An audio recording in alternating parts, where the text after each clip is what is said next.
तेजस्विनावधीतमस्तु मा विद्विषावहै। ओम शांति शांति शांति। वैदिक जीवन पद्धति की इस कक्षा में आप सबका हार्दिक स्वागत है, अभिनंदन है।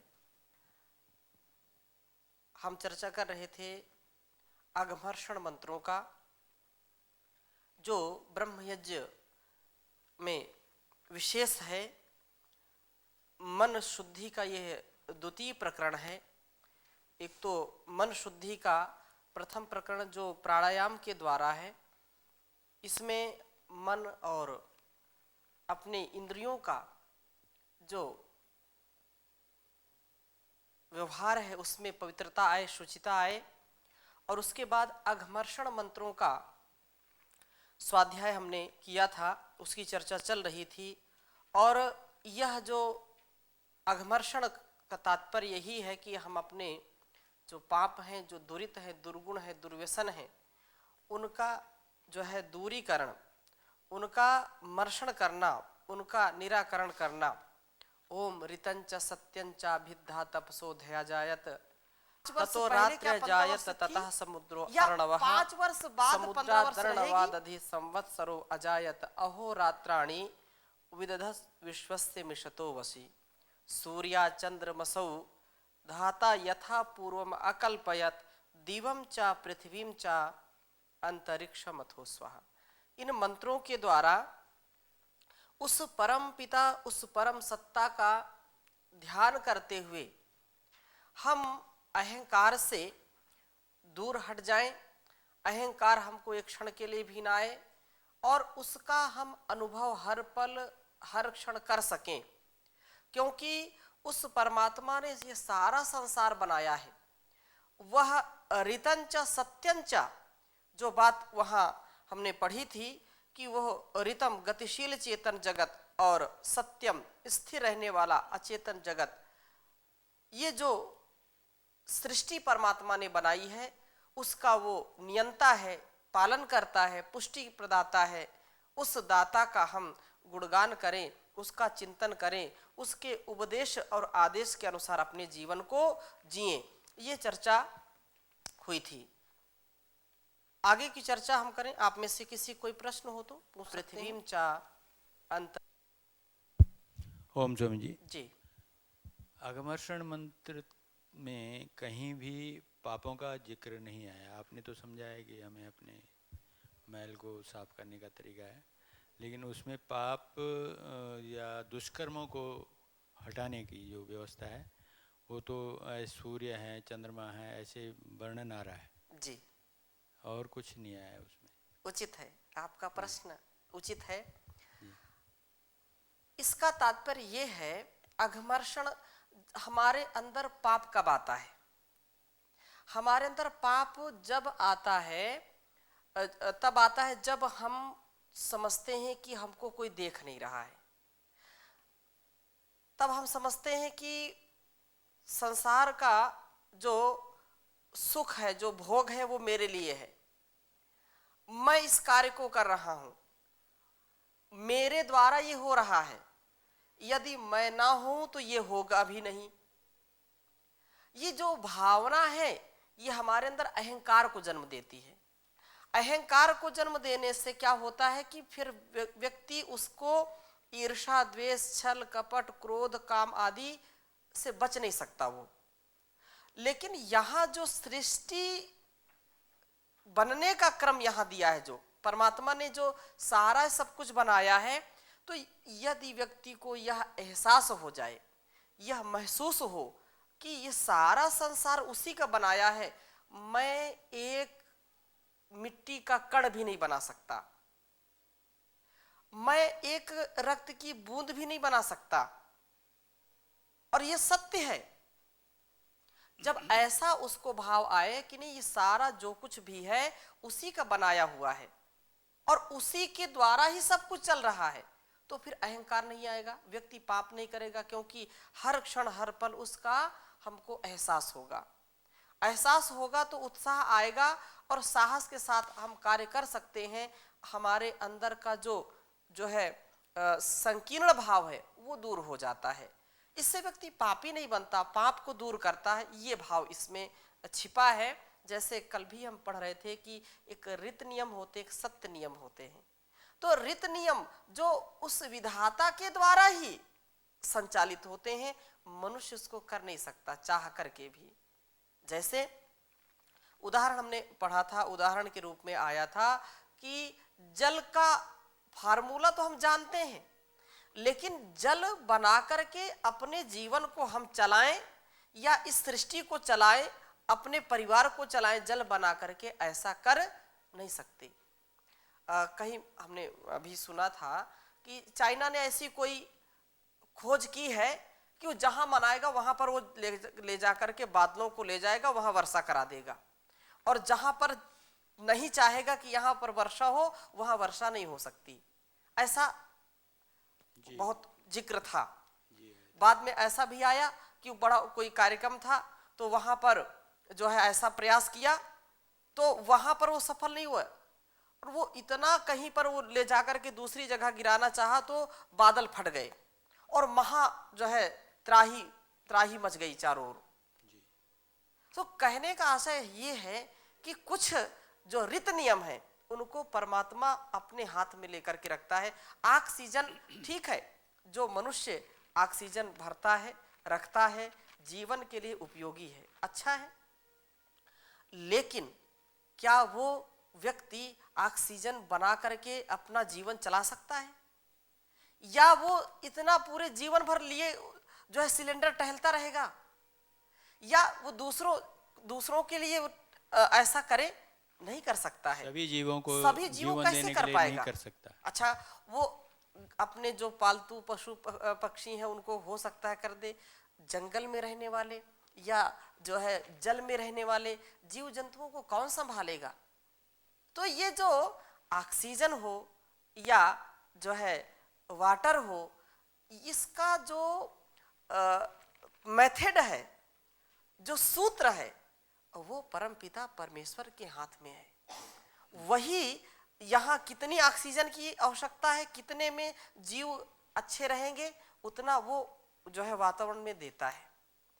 वहीं पर कई ऐसे जीव हैं जो अपने जीवन को केवल ऑक्सीजन से ही चलाते हैं, और कई ऐसे जहां ऑक्सीजन नहीं जाती वहां भी वो जीव रहते हैं, कुछ ऐसे भी हैं। लेकिन मनुष्य क्या बिना ऑक्सीजन के रह सकता है? नहीं रह सकता है। वो जल में जाएगा तो भी ऑक्सीजन की आवश्यकता है, ऊपर जाता है वहां भी ऑक्सीजन की आवश्यकता उसको। ऊपर का तात्पर्य बिल्कुल ऊपर नहीं, आसमान में। हाँ, जब अंतरिक्ष की यात्रा करता है, अन्य ग्रहों पर जाता है तो लेकर के जाता है। लेकिन हमको इस बात का यहां पर ज्ञान कराया जा रहा है, जो आप प्रश्न कर रहे हैं, कि हमारा अपने में कुछ नहीं है, हम कुछ नहीं है, इसलिए अहंकार नहीं आना चाहिए। झूठ किसके लिए बोलना, क्रोध किसके लिए करना, छल किसके लिए करना, किसी से ईर्ष्या द्वेष किसके लिए करना, किसी की हिंसा किसके लिए करना, किसी की हत्या, किसी के जो है अधिकार का हनन किसके लिए करना? क्योंकि सब कुछ यहीं रखा रह जाएगा, धरा पर सब कुछ धरा रह जाएगा। केवल आपके गुण कर्म स्वभाव से जो आपका संस्कार बना है वही जाएगा। इसलिए यहां पर इस बात का बार बार इन 3 मंत्रों के द्वारा उस परमात्मा के द्वारा बनाए गए जो ये संसार के नियम हैं और जो इसके पीछे शक्ति कार्य कर रही है, उसको हम ध्यान करें, उसका चिंतन करें। ये इसमें बात कही, इससे व्यक्ति पाप से मुक्त हो जाता है, पाप से अलग रहता है। भाई क्या करना, हमारा तो इतना भी सामर्थ्य नहीं कि हम आज तक किसी वैज्ञानिक ने 2-4 मुट्ठी मिट्टी बनाई है क्या, या कोई नया पौधा आविष्कार किया हो कि ये नया पौधा मैंने जो है अपने बुद्धि से, विवेक से एक नया बीज तैयार कर दिया, किया क्या? नहीं किया। हाँ, उन्हीं बीजों में कुछ परिवर्तन करना जानता है, निकाल दिया, हाँ, संकरता पैदा करता है, बस इतनी बात है। हाइब्रिड बना देते हैं उसी में, लेकिन कोई नया टमाटर, नया जो है सेब, नया कोई बनाया हो कि नहीं ये बिल्कुल गोल सेब होता है और मैं बिल्कुल जो है सेम के जैसा या कोई लंबा या चौकोर जो है कोई सेब बना दिया हो। अगर बनाएंगे तो उसी सेब को कोई ऐसा डिजाइन में उसको सांचे में डालेंगे तो उसी में वो बढ़ जाएगा, इतना कर सकते हैं।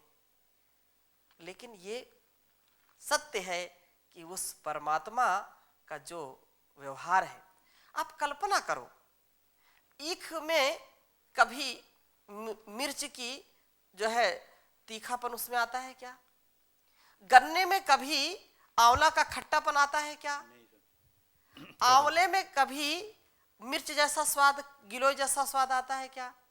कौन बैलेंस करता है? कौन उसमें कितना जो है मिठास चाहिए? खरबूजे में, तरबूजे में कौन मिश्री घोल देता है? वो ईश्वर करता है। वो कितना चाहिए कि जिसमें खराब ना हो, कीड़े ना पड़े, उतनी मिठास उसमें हो, उतना पुष्टिकारक हो, उतना ही जल उसको चाहिए। ऊपर से ये नारियल देखिए कितना कठोर है और उसके अंदर कितनी मुलायम जो है गिरी उसकी है, उसके अंदर जल है। किसने ये व्यवस्था की है? कोई मनुष्य कर सकता है क्या? नहीं कर सकता है। तो ये उसके प्रति हम कृतज्ञ हों और कभी मन में पाप ना आए, क्योंकि मेरा सामर्थ्य कुछ नहीं, मैं तो बिल्कुल जो है अदना सा हूं, मेरा इतना सामर्थ्य नहीं है कि उस परमात्मा की व्यवस्था को मैं चुनौती दे सकूं। ऐसा इसलिए इसमें कहा कि यह पाप से बचाने का क्रम है अघमर्षण मंत्र। जी स्वामी जी कुछ पूछेंगे? ओम जी जी स्वामी जी प्रणाम। प्रणाम। अघमर्षण मंत्र में जो भी बताए भगवान की रचना, जी सृष्टि का भगवान ने कैसे रचना किया उसके बारे में बता रहे हैं। जी और भगवान की जो कर्मफल की रचना है, जो भी हम कर्म कर रहे हैं उसका तो फल मिलेगा ही मिलेगा। अवश्य। वो कौन सा कर्म उचित है अनुचित है, और भगवान की जो रीत नियम है, सत्य है, नियम है, इसको हम कैसे जाने, कैसे जान के उसी कर्म में ढले, इसी बारे में थोड़ा विचार। जो आत्मानुकूल आचरण है, अपने लिए जो कल्याणकारी लगता है और वो समाज के लिए, राष्ट्र के लिए, सभी प्राणियों के लिए जो कल्याणकारी है, ऐसा भाव हमारे अंदर होना चाहिए। ये वेदोक्त जो कर्म है, वेदानुकूल जो कर्म है, वो कर्म, शुभ कर्म हमारे लिए जो है करने के योग्य हैं। और जो मेरे लिए कल्याणकारी नहीं है, मेरे परिवार, मेरे समाज के लिए कल्याणकारी नहीं है, मेरे आसपास के रहने वाले प्राणियों के लिए कल्याणकारी नहीं है, उन कर्मों को कभी नहीं करना। अपनी इच्छा से, अपने, हो सकता है मेरा विवेक या मेरा ज्ञान कुछ संकीर्ण हो, संकुचित हो, मुझको लगता है कि भाई थोड़ा सा गाना अच्छा लगता है, भजन अच्छा लगता है, अच्छा है, लेकिन देश काल परिस्थिति होनी हो। और प्रसन्नता अच्छी है, लेकिन वो प्रसन्नता कितनी, कहाँ, कैसे व्यक्त करनी है, इसका भी ज्ञान होना चाहिए। तो जो अति व्यवहारिक हो, लोक में सबके लिए प्रसन्नता का कारण बनती हो, वह कल्याणकारी कही जा सकती है। जो रीत नियम है, रीत नियम में हम ईश्वर का ही एकाधिकार समझें। जो सत्य है, सत्य परिवर्तनशील है, सत्य एक जैसा नहीं रहता है, सत्य बदलता रहता है। जैसे उदाहरण दिया कि अभी मेरी आयु कोई पूछे या किसी बच्चे की कोई आयु पूछे, वो बोलेगा मेरी आयु 15 वर्ष है। ये सत्य है, वर्तमान में उसकी आयु 15 वर्ष है, लेकिन उसकी आयु 15 वर्ष मतलब 5 वर्ष पहले क्या 15 वर्ष थी, या 5 वर्ष बाद 15 वर्ष रहेगी? नहीं रहेगी। 5 वर्ष पहले उसकी आयु 10 वर्ष थी, 5 वर्ष बाद उसकी आयु 20 वर्ष हो जाएगी। तो ये बदलता रहता है।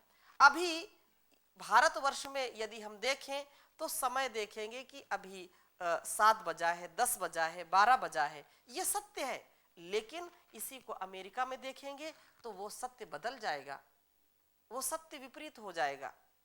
या अन्य देश हैं, समय एक ही है लेकिन यदि उसका काल देखें कि कितना बजा है तो वो अलग अलग होगा। सूर्योदय यहाँ पर इस समय सुबह 6:30 बजे होता है, लेकिन वो कहीं पहले हो जाता है। सूर्योदय तो हो रहा है, ये रीत नियम है कि सूर्योदय होगा ही होगा, लेकिन कहीं पर पहले होगा और कहीं पर बाद में होगा। ये सत्य बदल गया। तो कहने का आशय ये है कि रीत नियम उस परम पिता परमेश्वर के द्वारा चलाए जाते हैं, और सत्य और रीत दोनों ही हमारे लिए ही है। हमारे लिए मतलब लोक कल्याण के लिए है, प्राणियों के लिए है। इसके बिना संसार चल नहीं सकता। और उसकी इतनी महिमा है कि जीवन में जितना भी हम गाते जाएं कम है। और एक एक रचना को आप देखिए कितना महनीय बनाया है। एक एक कोशिका में, एक सेल में, बॉडी के एक सेल में आप देखेंगे उसमें भी सारी प्रक्रिया जैसे पूरे शरीर में हो रही, उसमें भी वैसी प्रक्रिया हो रही, वैसी क्रिया हो रही है। उसमें भी माइटोकांड्रिया है, उसमें भी अपना एक जो है तंत्र चल रहा है। इतना सूक्ष्म और इतना महान इस संसार को बनाया है।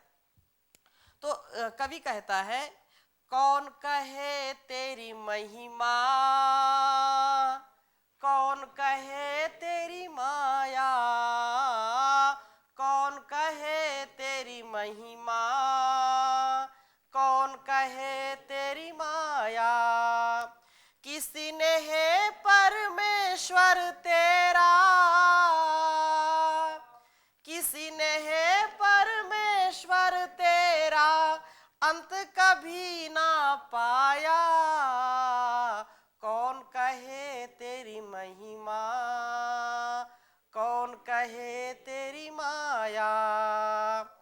अजर अमर अविनाशी कण कण में व्यापक है, अजर अमर अविनाशी कण कण में व्यापक है। सबसे पहला उपदेशक और अध्यापक है, सबसे पहला उपदेशक और अध्यापक है। गुरुओं का भी गुरु है ईश्वर, हो गुरुओं का भी गुरु है ईश्वर। ऋषियों ने फरमाया, कौन कहे तेरी महिमा, कौन कहे तेरी माया। और जो अघमर्षण मंत्रों में हम पढ़ रहे हैं वही बात यहाँ कही है। सारे सूरज चांद सितारे भी तुझ में हैं, सारे सूरज चांद सितारे भी तुझ में हैं। सभी समंदर सभी किनारे भी तुझ में हैं, सभी समंदर सभी किनारे भी तुझ में हैं। सृष्टि के अंदर बाहर तू, सृष्टि के अंदर बाहर तू एक समान समाया। कौन कहे तेरी महिमा, कौन कहे तेरी माया। हर प्रलय के बाद जगत निर्माण करे तू, नियत समय पर इसका भी अवसान करे तू। हर प्रलय के बाद जगत निर्माण करे तू, नियत समय पर इसका भी अवसान करे तू। सदा तुझे अगणित कंठों ने, सदा तुझे अगणित कंठों ने झूम झूम कर गाया। कौन कहे तेरी महिमा, कौन कहे तेरी माया। तुझको ढूंढा रात में और दिन में ढूंढा है, तुझको ढूंढा रात में और दिन में ढूंढा है, पूरब पश्चिम उत्तर दक्षिण में ढूंढा है। सबके थके पथिक लिए सब ढूंढ ढूंढ कर, थके पथिक सब ढूंढ ढूंढ कर कहीं नजर ना आया। कौन कहे तेरी महिमा, कौन कहे तेरी माया, कौन कहे तेरी माया। तो उस परम पिता परमेश्वर का गुणगान करें हम। ये सुबह और शाम का जो गुणगान है, जो चिंतन है, जो ईश्वर का ध्यान है, वो हमारे जीवन को महान बनाने वाला है। यदि हम इतना अनमोल शरीर पा करके उस परमात्मा का चिंतन नहीं करते हैं, उसका ध्यान नहीं करते हैं, अपने विषयों में, अपने स्वार्थ में, अपने इंद्रियों की पिपासा में फंसे रहते हैं, तो जीवन हमारा कभी भी सुखदायी नहीं हो सकता, कभी भी शांतिदायक नहीं हो सकता है। ये जीवन निश्चित रूप से नष्ट होने वाला है। तो हम नष्ट क्यों करें, ऐसे कष्ट में इसको क्यों डालें। उस परमात्मा की भक्ति के द्वारा अपने अंदर उसकी शक्ति का आधान करें, पाप से मुक्त हो जाएं, ऐसे शुभ कर्मों को करते जाएं, तो हमारा जीवन सार्थक बनेगा। ये जो अघमर्षण मंत्र है, इनका यही अभिप्राय है कि शुभ कर्मों से अपने आप को जो परिपूर्ण कर लेना, कुकर्मों से, दुष्कर्मों से, भ्रष्टाचार से, व्यभिचार से, दुराचार से बच करके जो सदाचार है, जो है सबकी सच्ची सेवा है, जो परमार्थ है, जो दुनिया के लिए स्वार्थ को छोड़ करके अपने जीवन को लगा दे, उस परमात्मा की भक्ति में अपने जीवन को लगा दे, इस लोक कल्याण की सेवा में जो अपने आप को लगा दे, उसी का जीवन सार्थक होगा। इसलिए अघमर्षण मंत्र का हम जाप करते हैं, उसका उच्चारण करते हैं, ताकि अपने अहंकार को हम दबा सकें, अहंकार से हट सकें। व्यक्ति का अहंकार उसको ले डूबता है, इसलिए ये अघमर्षण मंत्रों का उच्चारण किया जाता है। ठीक है, आगे चलते हैं।